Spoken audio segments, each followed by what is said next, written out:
আমরা সে এমপি না হওয়াতেই অলরেডি ইতিমধ্যেই সে অনেক কাজে হাত দিছে।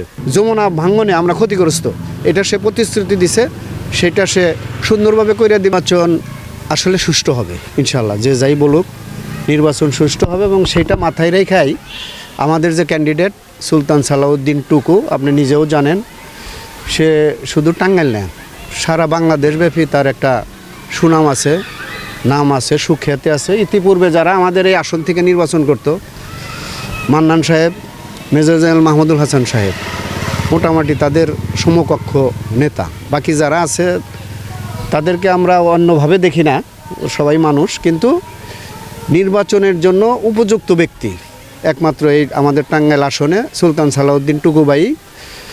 তার সারা বাংলাদেশ এবং এই দলের মধ্যে তার ব্যাপক একটা গ্রহণযোগ্যতা আছে, এটা আপনারা সবাই দেখছেন। আমাদের যে ভারপ্রাপ্ত চেয়ারম্যান তারেক রহমান যেদিন দেশে আসছে ওই মঞ্চে কিন্তু টুকু ভাই ছিলেন। তো যাই হোক, উনি নিজেও ভোটের জন্যই দাঁড়ে দাঁড়ে ঘুরতেছে। গতকালকেও আমাদের হুগরা ইউনিয়নে আসছে, একদম আমাদের দক্ষিণ সীমা থেকে উত্তর সীমা পর্যন্ত প্রতিটা জায়গায়, দোকানে, রাস্তাঘাটে, প্রতিটা মানুষের কাছে সে যাওয়ার চেষ্টা করতেছে। অলরেডি সে গণজোয়ার সৃষ্টি করে ফেলছে।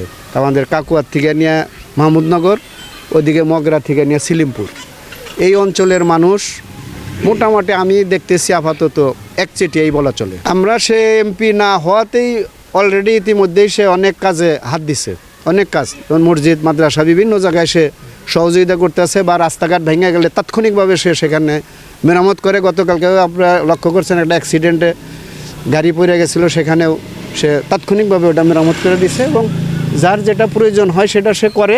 এবং আমাদের বিশ্বাস সে উন্নয়নের ব্যাপারে আগে যা হয়েছে সেইটার ধারাবাহিকতা রক্ষা করে আরও ব্যাপকভাবে উন্নয়ন করবে, এবং তাকে দিয়ে আমরা এই চর এলাকার মানুষের ভাগ্য উন্নয়নে সহযোগিতা করতে পারবো। বিশেষ করে আমাদের যমুনা ভাঙ্গনে আমরা ক্ষতিগ্রস্ত, এটা সে প্রতিশ্রুতি দিছে, সেটা সে সুন্দরভাবে করে দেবে।